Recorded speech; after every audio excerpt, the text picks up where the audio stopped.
Well guys, like Kenny Rogers once said, sometimes you gotta know when to hold them and know when to fold them. The same thing goes true for a project, and that is what we're going to talk about today. Stick around.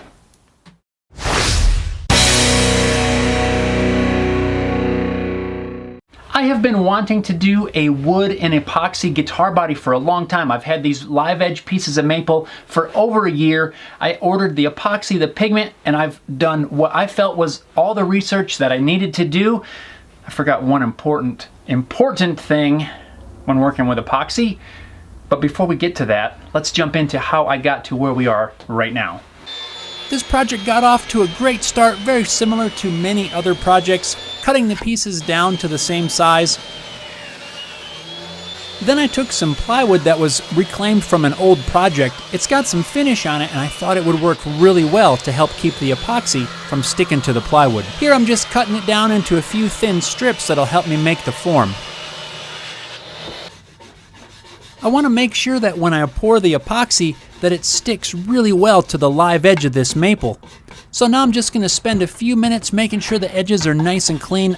I'm just using a brass bristle brush to make sure that all the particles are removed, just brushing everything off. Now I'm just going to use some house wrap tape to put down right where the epoxy is going to go. I'm trying to minimize the epoxy from sticking to the form in every place that I can.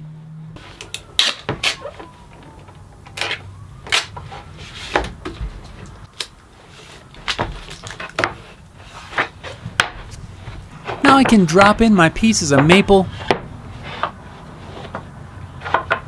I'm going to clamp the side pieces in place, and then using a hot glue gun, I'm going to go all the way around the form and completely seal all the edges so that no epoxy can leak out.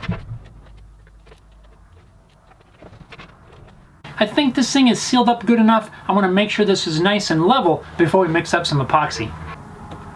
I think that's pretty good.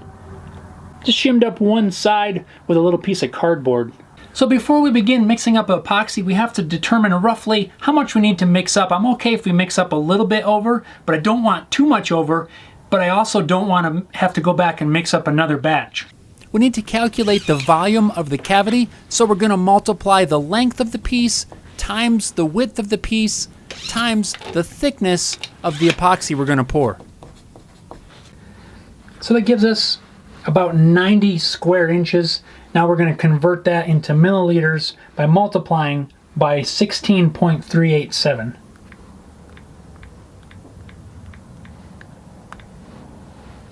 That gives us 1,484 milliliters of epoxy. I think I'll round it down a little bit for this because I'm going to do an accent of a different color that hopefully will make up the result. So at least that gives us a baseline. We want to be somewhere around that number. Your results may vary based on your measurements. Now I'll just mix up my epoxy. I'm using a 2-part epoxy that gets mixed in a 2-to-1 ratio. I've got the marks highlighted on the mixing cups so I know how much of each part to pour. Now we'll add a little bit of pigment. First I'm starting with a little bit of glow-in-the-dark powder. Hopefully this will give it a cool accent once I pour everything in there.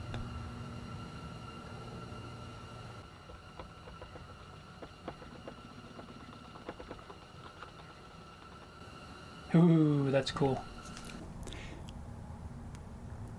And now it's time to pour epoxy. Let's do this.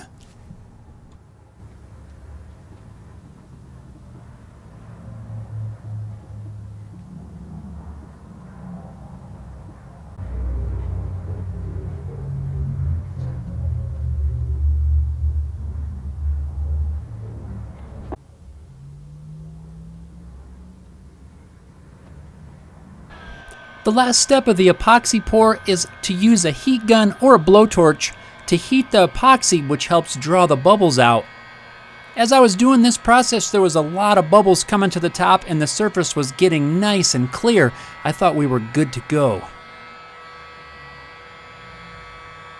So now we're just going to let this sit. It's going to take quite a while for this to cure, but we're going to keep an eye on it, make sure it doesn't like catch on fire or anything crazy like that. I think the calculations came out pretty well. I only ended up with a little bit left, which I'd rather have a little extra than have to quickly stop and mix up a little bit more. So I'm okay with that. So this has been sitting and curing for 2 days. I think it's time to pop this open. I'm not exactly sure what we're gonna end up with. As soon as I shut the camera off after pouring everything, this thing started bubbling and steaming. I really don't think I had the right epoxy for that, so hopefully on the inside everything is still good. Let's pop it open and find out.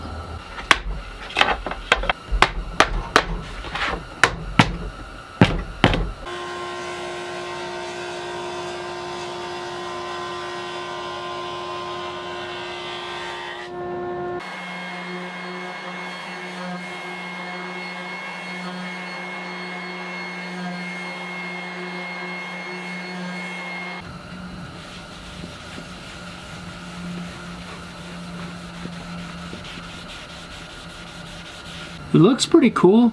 Hopefully I can fix these little bubbles. I'm gonna try to fill those with some more colored epoxy. We'll see what happens. And that, my friends, is how we ended up at the point we are right now. Now, as soon as I stopped recording to let this stuff start to dry, that's when everything kind of went south. The epoxy got super hot. There was smoke and steam coming off, and the top actually got so hot that I believe it skim coated and it wouldn't let the epoxy level and bubbles couldn't come out because the epoxy really got hard on the top within minutes. These little bubbles are all over the place. I thought I would be able to just re-pour over the top of these, heat it up, and the epoxy would run down in there, but I just am not having good luck. I've been trying off camera on the back first to get these things filled in, and I was able to get a few of them, but once I sand it flush again, it seems like it opens up more bubbles. I really don't know down inside here what the integrity is. Is the whole thing open and bubbly?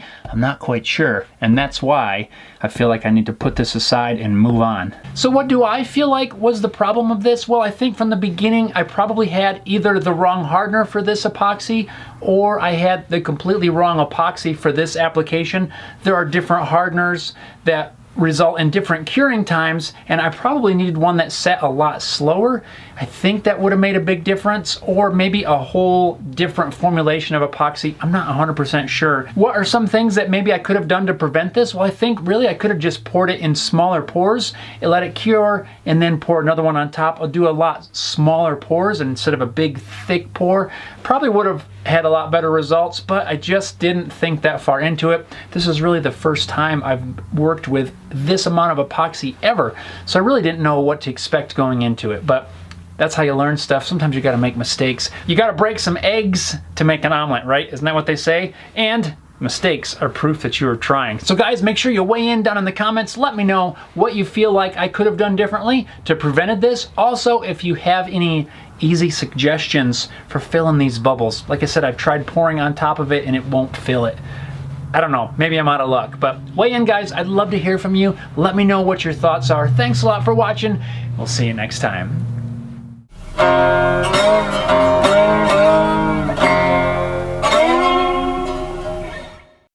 I think the calculations came out pretty well. We only ended up...